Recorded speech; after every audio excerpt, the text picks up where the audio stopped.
Well, they got it right.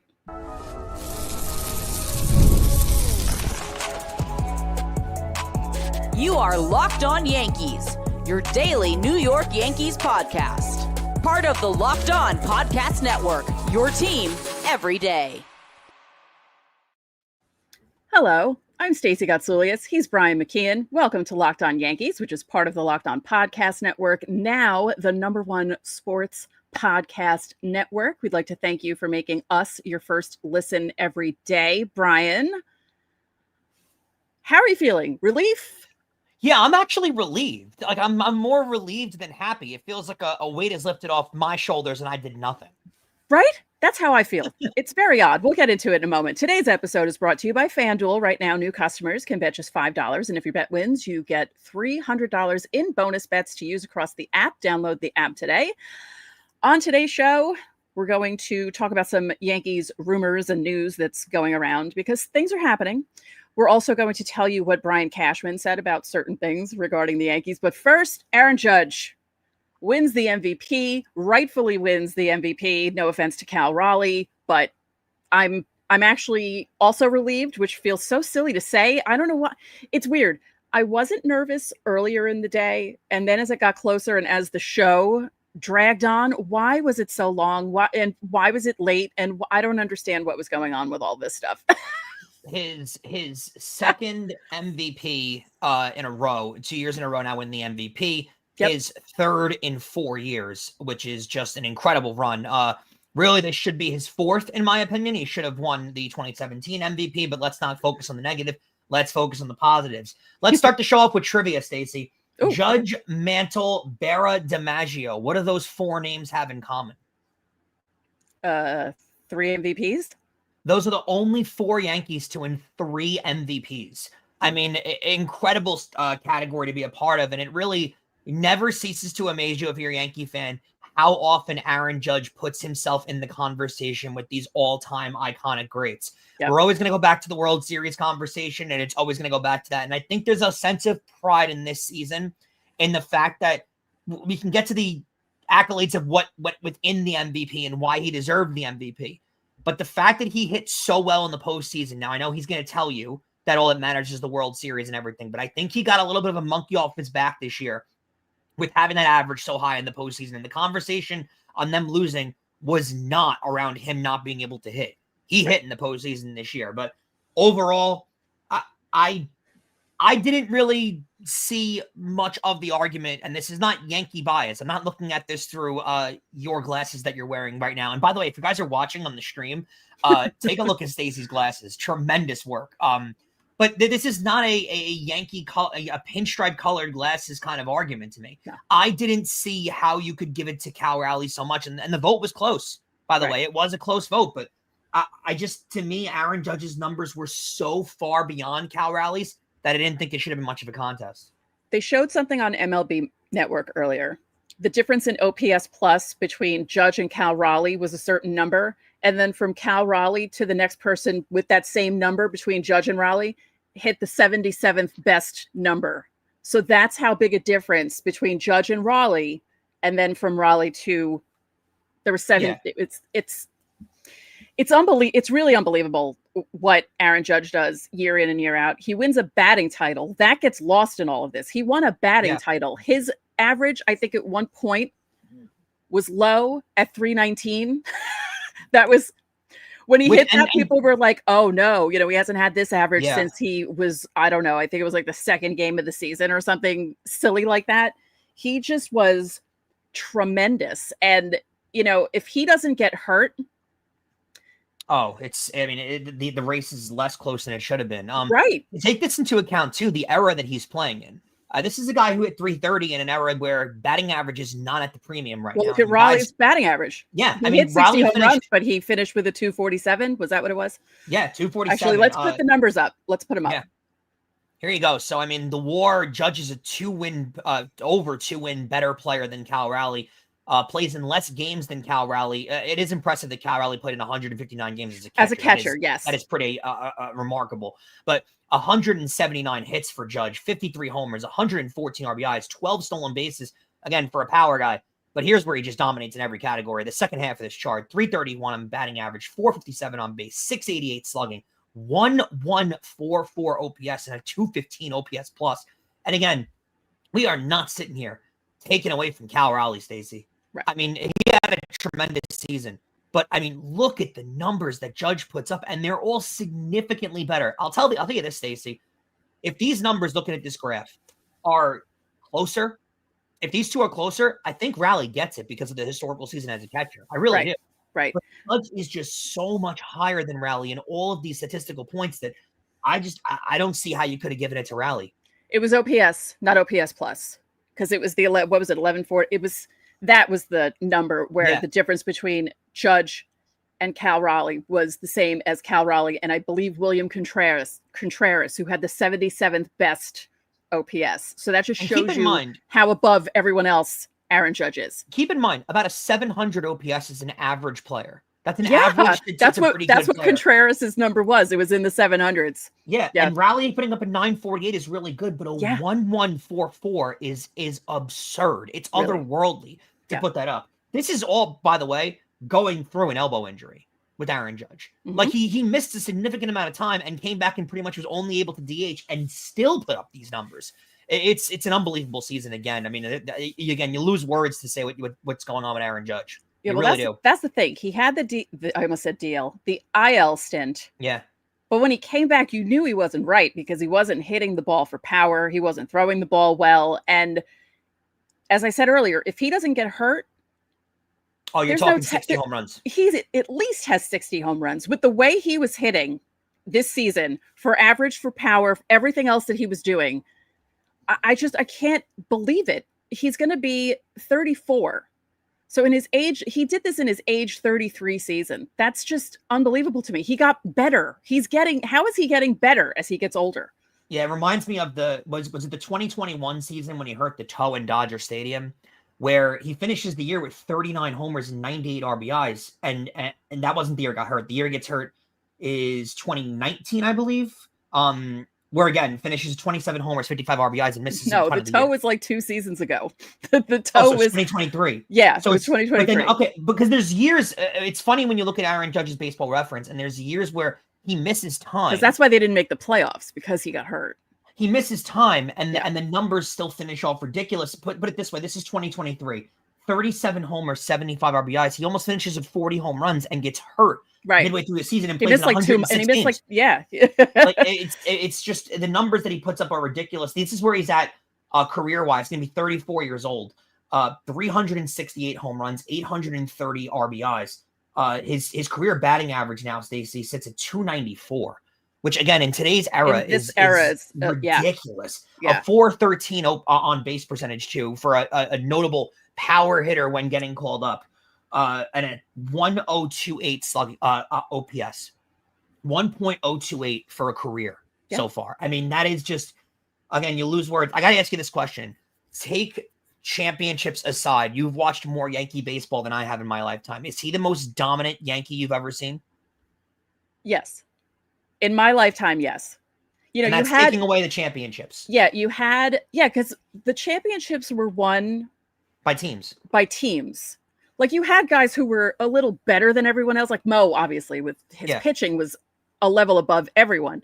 But when you look at the hitters, you didn't have guys who were hitting 55, 60 home runs. You had guys who occasionally reached like near 40, 35, 30. But I believe in 98, when they won 114 games, the highest home run total was 28. And I think that was Tino Martinez. So this is a crazy thing. Yeah. And I always say it. I really wish my dad was around to see Aaron Judge, because I don't think he'd believe it, because my dad was born in 41, started to go to games in the very late 40s, early 50s. So think of the people that he saw. Yeah. And if he had seen what Aaron Judge could do, I think he would just be amazed. You know what's funny is the first couple of years, a lot of people that are from your dad's generation are so quick to defend Mickey Mantle and Joe DiMaggio and bring up those arguments of, oh, well, you didn't see these guys play, so you didn't know how dominant Mantle was and how dominant DiMaggio was. You've heard, I guess, seen wouldn't be the right adjective to use here. You've heard a lot. Not that old. You've heard a lot less chatter and defense in the Mickey Mantle and Joe DiMaggio argument over the last couple of years. Oh, yeah. The first couple of years when Judge was putting up these numbers and everyone started talking about his legacy in Yankee lore, Yankee fans from the 50s and 60s and the earlier eras were very quick to defend guys like Mickey Mantle and say, oh, well, he's got to do it for overtime.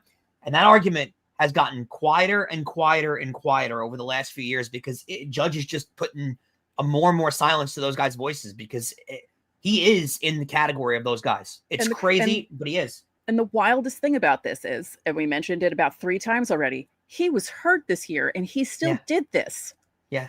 Because that was the knock on him, right? He had the amazing rookie season. Then he had injury issues. A lot of them were freak issues. You know, the broken rib when he dove, that was the end of 2019, I think, right? And then we didn't find out till afterwards that had happened. And there were other injuries that happened. The toe thing was a total fluke thing, crashing into Dodger Stadium's wall.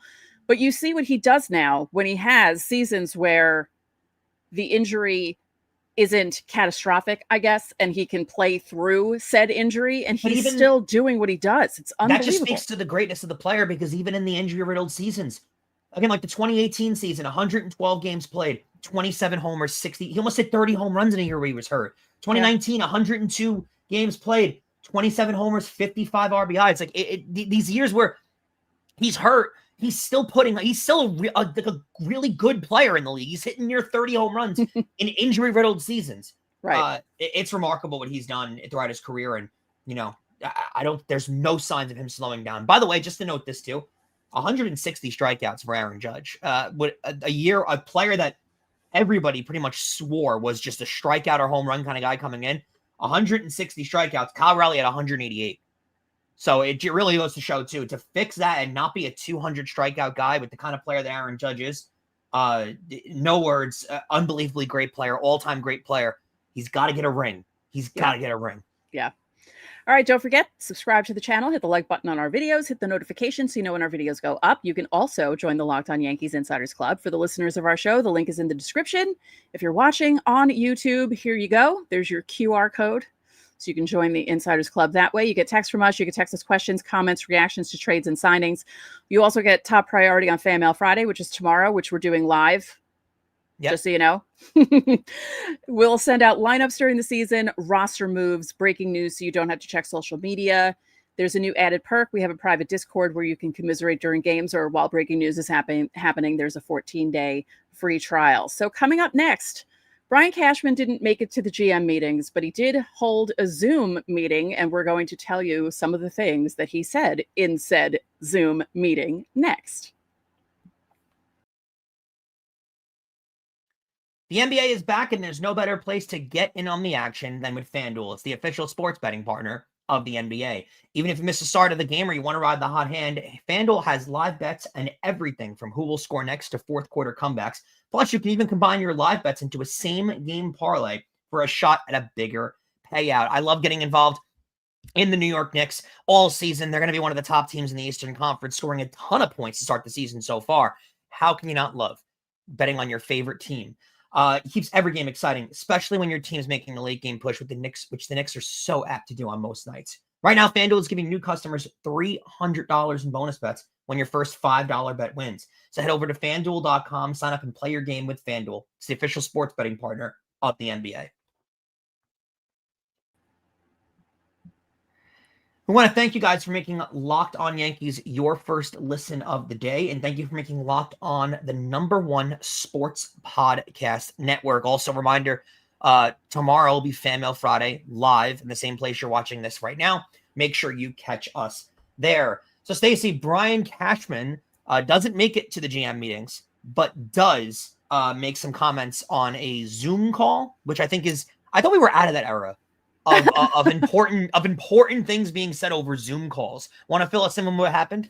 Yeah, no, I think Zoom is the new, if you can't get somewhere, because I think Brian Cashman had something to do with his family, so he couldn't make it to the GM meetings. And this was like one of the first times he's missed the GM meetings basically ever, which is why he had the Zoom meeting. But I think that's like the fallback, I guess, when you can't do a real conference and you don't go to he goes, why would he want to go to the stadium? I would stay in Connecticut too. Why would you have to go all the way down to the stadium? And the beat writers don't want to go all the way to the stadium either to talk to him about this stuff. So he had some things to say about a number of people and things about the team. The first one I found interesting. Spencer Jones, who we talk about a lot on this show, even though he's not with the Yankees yet, technically, has been working out at Yankee Stadium. Cashman said that that Spencer Jones plans. Can I speak? No, I can't. Spencer Jones plans to head down to Tampa before spring training. And it says, depending on how things go this offseason with Bellinger and Grisham, there's a chance that Jones could have a shot to win a job out of camp, which... Yeah, I don't think I agree with your reaction there based on your facial expression of, that seems a little interesting. I don't think he is going to get a job out of camp, but what is where is the benefit in saying that he won't get a job out of camp? Where is the benefit in saying that he has no shot of winning the job? He's going to he has to say that. He can't say. Yeah, it's kind of like a semantical thing where you kind of got to give the guy confidence going forward. So I don't hate that. I want to ask you a question. What is the benefit in having him work at a Yankee Stadium in the offseason? Well, is he dodging the top golf guys who are hitting golf balls into the stadium? Like, I hope he's not there at the same time. Yeah, like I don't get this. Like, what is the benefit? I get batting in a stadium could be more beneficial than hitting off a tee somewhere. Like, I understand that, but what is the benefit in being in the Bronx? Why can't he be doing this in Florida? You got me. I don't know. Yeah, they reported it as if it was some big deal that he's practicing and working out in Yankee Stadium. Well, not anyone but not anyone, not just anyone practices or works out in Yankee Stadium. Garrett Cole's been throwing there, so it is kind of interesting that Spencer Jones, out of everyone, is also working out at Yankee Stadium. I just find that, but good for him. I wish I could. Yeah. We mentioned Bellinger. Cashman says the Yankees are. And if you're watching on YouTube, you can see what I'm doing. If you're not watching, I'm doing air quotes. Very interested in re-signing Cody Bellinger. He said, we'd be better served if we could retain him. Yeah, I mean, he has to say that publicly. He said it about pretty much every player that's become a free agent from the Yankees. So no shockers there in that comment. Yeah, I'm going to skip the Boone thing just for a second. But this is what Cashman said about Ben Rice. I view Ben Rice as having an everyday role in the big leagues for us next year. And I think they plan on making him their everyday first baseman. I don't think there's any doubt in my mind. That's where they're going to go with them next year. I think so, too. He also said about the starting rotation with 3 starters slated to start the year on the IL. He said he'll be looking at the starting pitching market. Quote, we'll be exploring how to protect ourselves so we're not taking on water early because our rotation is compromised out of the gate. It's an area for us to focus on. And I believe that it's going to be more focused on guys like Ryan Yarbrough who can eat up innings and eat up a spot like that in the rotation. I would be very shocked if the Yankees are in on one of the big ticket guys this offseason. Right. So I skipped the Boone thing. Let's get to it. Cashman was asked about Aaron Boone's comments saying the Yankees were the least analytical team in the AL East. And this is what Cashman said. He's trying to bring the fans into the dugout with the commentary constantly about the front office pulling the strings. None of that is true. I'm going to come out and say that I don't believe him. I think the front office has a very, very, very strong word in what happens during the game. Now, I'll say this. While the game is going on, in that we're in the shorter era of baseball, so in that 3-hour window of when the game is being played, I think Aaron Boone has full autonomy on what he wants to do out there. During when the game's not being played, the other 21 hours of the day, I think the front office is in full discussion on what they want to happen, what lanes happen, and who comes in during what lane, who's batting where. I think all of that is a collaborative effort. So I think Brian Cashman is not necessarily wrong in his own technicality by saying, we don't control everything. Aaron Boone has full thought on what he wants to do and control. While that's technically true because between first and last pitch, Aaron Boone can do what he wants, he is also fully guided and fully given instructions on everything that he should be doing in those moments. And I think to Boone's credit, him and the organization are in lockstep on what they want to do and how they want to approach every game. So I think Boone believes in the numbers. So it's not Boone coming up with his own plan. It's not the organization telling him what to do. I just think that he believes exactly what the organization believes, and together they believe in the same plan that we generally don't agree in when it comes to the fan base. And then there was discussion, of course, because this always happens, that Hal Steinbrenner wants to stay under $300 million, a number the Yankees have exceeded in the last 2 seasons. And this is what Cashman said. I don't know if that's where we're at. I know that we are always fluid with our payroll situation. Out of all the things that we have here with the organization, payroll usually is not an issue that we've had to deal with much of. And I've been stagnant on that since I've ever been able to give an opinion on the New York Yankees. I don't think Hal's cheap when it comes to the payroll. And you're not going to convince me that a guy with a $300 million payroll every single year is cheap. Right. And when you look at the rest of baseball, I don't think there's much of a... Now, I don't think he's telling guys to go out there and sign multiple $300 million contracts this offseason. Right. But I also don't think that Hal is going to... I think they'll be over $300 million again this offseason. Yeah. Nothing earth-shattering there from Brian Cashman. Not that you would expect anything. I'm just glad that because it was a Zoom meeting, he didn't get into a fight with anyone, because that's been known to happen. Right? Wasn't it the GM meetings a couple seasons ago where he got into the kerfuffle with Joel Sherman? Yep, exactly. But you know what? Yeah. Status quo. Shouldn't be concerned with the state of the franchise. They're going to go into this offseason trying to retain more talent, and I expect them to spend money. I don't know if they're going to go crazy, but they're going to spend money. Right. All right. Speaking of Joel Sherman, we have some news and rumors to tell you about coming up next.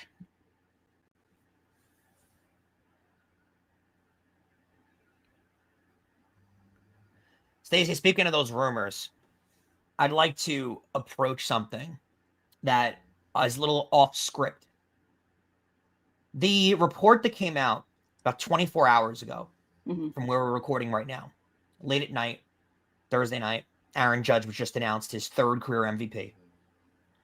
That Paul Skeens has apparently told multiple teammates in the last year that he is dying to be a New York Yankee. And people have tied together that Livy Dunn has an apartment in New York City.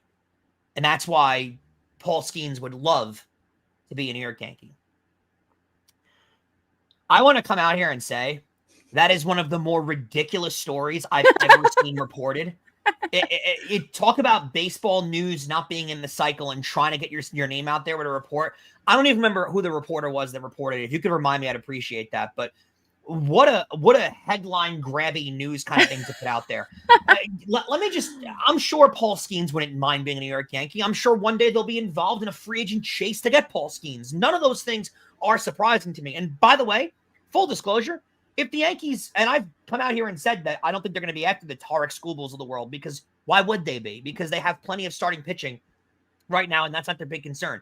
If Paul Skeens were available, they should trade literally every prospect they have in their system to acquire Paul Skeens. He has 4 years of control left and is a two-time consecutive Cy Young Award winner. He's elite and unbelievable. Why would he tell his teammates that he wants to be a New York Yankee? Like, what did that do for the team? What did that do for the Pittsburgh Pirates? Why would Paul Skeens come out and say that? This is not a thing that happens in professional sports. Guys don't walk around dreaming of playing for another organization. That's not a normal thing. Right. So, and he came out and said that he didn't, that it was a false report. I just wanted to report it, like, just to come out here and clear the air from our end too, because what a ridiculously stupid report that came out. I mean, talk about getting a headline grab. I mean, so dumb to just come out. And by the way, too, I love that the Yankees are involved in players and always trying to make the team better. I really am as a Yankee fan. But I don't know if you feel the same way. Can we stop with every single guy with a modicum of talent the Yankees are in on? Enough with that report. The Yankees are in on every player that's ever thrown a baseball before, apparently. But the same thing happens with the Dodgers, too. It's right. But I didn't see this report with Paul Skeens wanting to be a Dodger. And also, too, just another side note is I can go on for hours about this.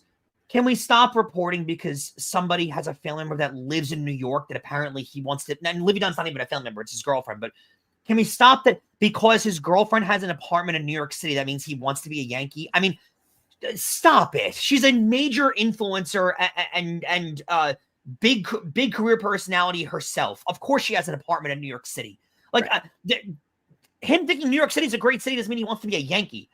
Why would he tell his teammates that? Give me a break. We can move on to the other news. I just wanted to address that really quickly. Right. So I mentioned Joel Sherman, and he came out with an article the other day that said he doesn't think Grisham will take the qualifying offer. And I love that that's in the report because personally, I really hope Grisham doesn't take it for the Yankees' sake. I think $22 million is an insanely aggressive amount of money to spend in that spot just to get a draft pick. And even if the Yankees had an inclination and a little birdie told them that he is only looking for a long-term deal and will not take a one-year deal under any circumstance, I still don't think $22 million is worth the risk for a draft pick on a qualifying offer. So I don't agree with the move they made. I hope, as a Yankee fan, he declines it because it gives them more flexibility in the outfield. Well, this is funny because the next item, Scott Boras also was talking a lot on Wednesday. Of course. He thinks it doesn't matter if Grisham does take the qualifying offer or not, that the Yankees would still be interested in bringing back Cody Bellinger. Yeah, I mean, of course he's going to say that. He's not going to keep the Yankees out of the argument when it comes to Cody Bellinger. He wants them involved. But I think there's a good chance of him. I think, I wouldn't be shocked if Cody Bellinger goes out to be a free agent, but then ends up re-signing with the Yankees. Oh, yeah, he should test the markets. Yeah. No doubt about that. And I think this is his time to strike. Right. Remember the thought process publicly on Cody Bellinger when he was leaving LA and what people thought of him. This is a guy that had won an MVP but was falling off and not necessarily thought of the way that his career was projected to go at.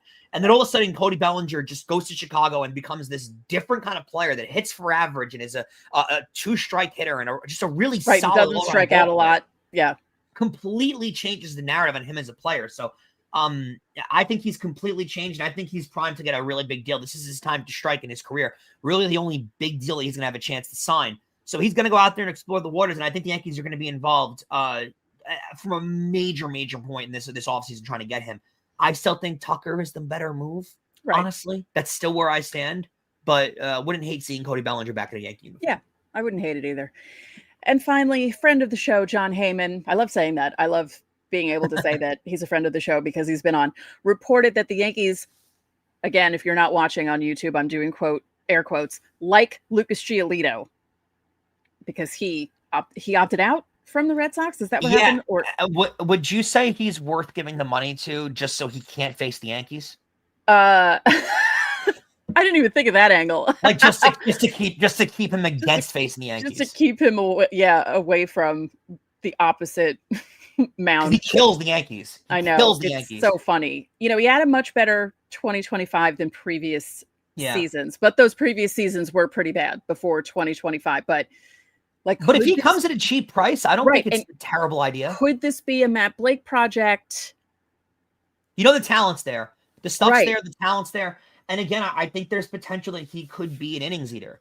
And I think those are the roles they're looking for. Again, they're not looking for an ace. I did see a report the other day that they could be involved in Matt Blake. Not Matt Blake. Well, of course they're involved in Matt Blake. He's the Yankee pitching coach. But Michael King was the guy that I saw that they could be involved in. We talked about that the other day, yeah. I think the price is going to be a little too high on Michael King. I think that, this is a guy who's had 2 really good seasons in a row as a starting pitcher and left the Yankees with really good numbers. And I do think the report is true that the Yankees like Michael King. I think they do like him as a player. I think there was some hesitance in trading him, but the fact that he had to be a part of the Juan Soto deal was what made them move him. I don't disagree with any of those notions, but I don't think they're going to get involved in a Michael King kind of, competition out there when it comes to free agency for $20 million plus a year for him to come in innings. I don't think they're going to get involved in that. I think they're looking for innings eaters, guys with high 3, low 4 ERAs to eat up innings until the guys are ready to come back healthy, like Garrett Cole and Carlos Rodon and stuff. So I don't think they're going to be involved in the high ticket guys. I think Lucas Giolito is someone that very well could be on their radar. I'm trying to remember what Lucas Giolito's deal was when he went to the Sox, because wasn't it kind of surprising when he got it? I'm trying to remember the numbers, but I just can't for some reason. Yeah, I'm going to pull it up right now. Yeah, his please Red pull Sox it up. contract was 2 years, $38.5 million. Yeah. And here's this. This is interesting because the 2026 option that he declined was for $19 million. That's a pretty high deal for Lucas Giolito. But again, he just had 140 innings last year. That's a remarkable sign of health that he hasn't had in the last couple of years. Right. I wonder what Lucas Giolito winds up getting. That number to me is a lot higher than I thought he had. $19 million is a lot of money to decline for a 1-year deal on a pitcher. But he's 30 years old. He had a really solid year last year. And again, like you said, this might wind up being one of those things, like you said, where this is a Matt Blake project where he likes what he sees out of the player, and he's expressed interest to the front office of, hey, I think I can fix this guy. And if that's a thing that they see and they think that they can get out of him, I think there's a good chance that they do wind up getting him. If it's for north of $20 million, though. Right.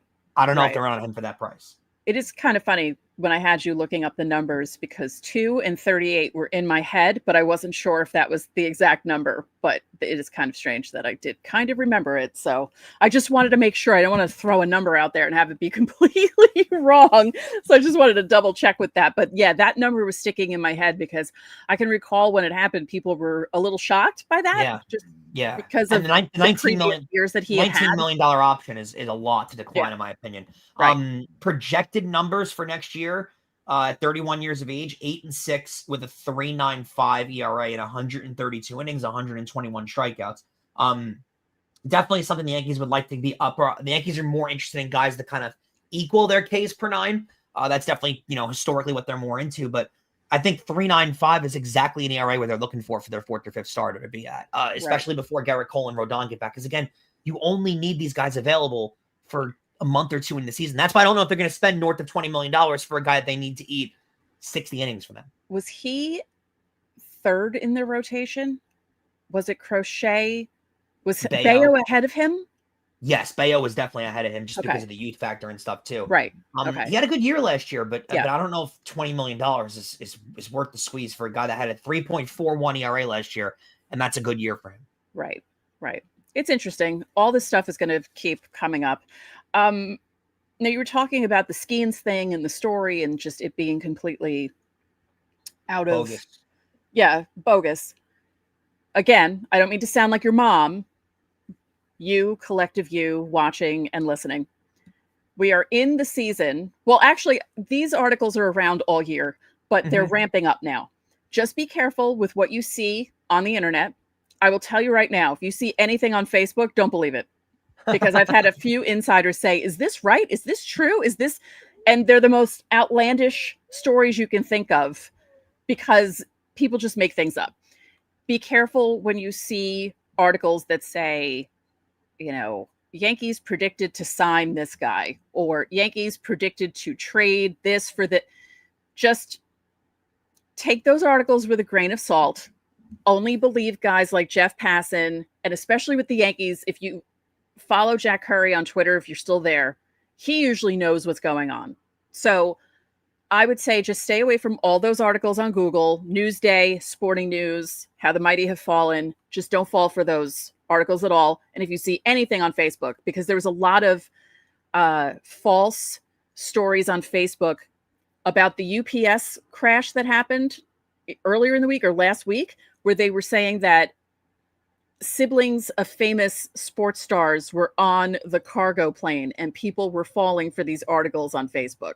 So I just want everyone to be safe out there. When you're reading things, just be mindful that there's a lot more bogus stuff out there. And again, Passan, Curry, Heyman, obviously, sometimes Bob Nightingale, sometimes.